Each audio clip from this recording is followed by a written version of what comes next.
দেখো সকাল সকাল কিন্তু কাম কাজ সব শেষ করে কিন্তু ঘরের পূজা টুজা কমপ্লিট করে নিছি, তারপরে চা ঠাও খাওয়া কমপ্লিট। তারপরে দেখো সুন্দর করে কিন্তু বালাপোস্টটা ভাজ করে নিলাম আমি। তো আশা করবো ভালো লাগবে ব্লগটা, লাইক কমেন্ট ফলো করে পাশে থেকো আমার। তো যাই হোক, দেখো সকাল সকাল তো সব কামই শেষ, কিন্তু ঘরের কামগুলোই তোমাদের সাথে ভাবলাম শেয়ার করি। দিকে সুন্দর করে বিছনাটা দেখো গুছাইয়া নিলাম, তারপরে সুন্দর করে একটু ঝাড়া নিলাম বিছনাটা ঝাড়ু দিয়া। তারপরে যে আলনাটা তো না গুছাইলেই মানে হবে না, তো গুছাইতে তো লাগবেই। একটু উল্টা পুল্টা হয়েছে, এখানে সুন্দর করে আমি কাপড় চোপড়গুলো দেখো জায়গা মতন কিন্তু গুছাইয়া নিতেছি। তো এদিকে কিন্তু গুছানো প্রায় হয়ে গেল কিন্তু। আর জানো তো মানে যতই আমি আলনা গুছাই অতই নোংরা কইরা দেয়, অতই উল্টা পুল্টা কইরা দেয়, মানে একটা টানলে আরেকটা ফেলাইয়াত হয়। তো ওইদিকে আলনাটা গুছানো কমপ্লিট কিন্তু। তারপরে আমি যে দেখো মশারিটা ভাঁজ করে নিই, তো ওই মশারিটাও সুন্দর করে ভাঁজ করে নিতেছি, তারপরে জায়গা মতন রাইখা দিব। তো ওইদিকে ঘর গুছানো কিন্তু আমার কমপ্লিট।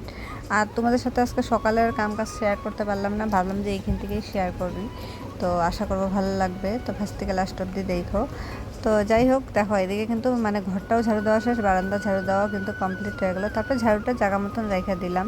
তারপর এখন সোজা যাবো রান্নাঘরে, যেহেতু সকালবেলা যে বাসনগুলো মাজছিলাম তো ওগুলা গুছাই নাই, খালি চাটা খাইয়ে রেখে দিছিলাম। তারপর ভাবলাম যে সুন্দর করে গুছাইয়া থুই বাসনপত্রগুলা জায়গা মতন। তো দেখো সুন্দর করে কিন্তু জায়গা মতন বাসনগুলা গুছাইয়া নিলাম। তারপরে এখন তো যাবো রান্না বান্না বসাইতে। দেখো দুপুরে রান্না কিন্তু আমি প্রায় বসাইয়া দিছি। তো আজকে সিম্পলভাবে রান্নাবো, যেহেতু হাজব্যান্ড নাই বাড়িতে, তো ভাবলাম যে কি রান্না করব। তো ভাবলাম সোয়াবিন আলু মিষ্টি কুমড়া দিয়ে তরকারি বানাই, আর খুবই কিন্তু ভালো লাগে।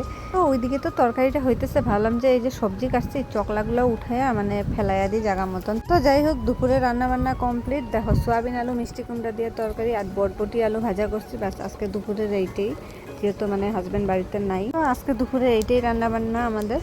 তারপর দেখো এখানে কাপড় চোপড় যেগুলো সকালে মেলছিলাম তো ওগুলো শুকাইয়া গেছে, আজকে ভালোই রোদ উঠছে আর অনেকটা গরম। তো আজকে ব্লগটা তোমাদের সাথে আমি এতটুকুনি শেয়ার করলাম, আশা করবো ভালো লাগবে। লাইক কমেন্ট ফলো করে পাশে থেকে আমার নেক্সট একটা ব্লগ দেখাবে। টাটা।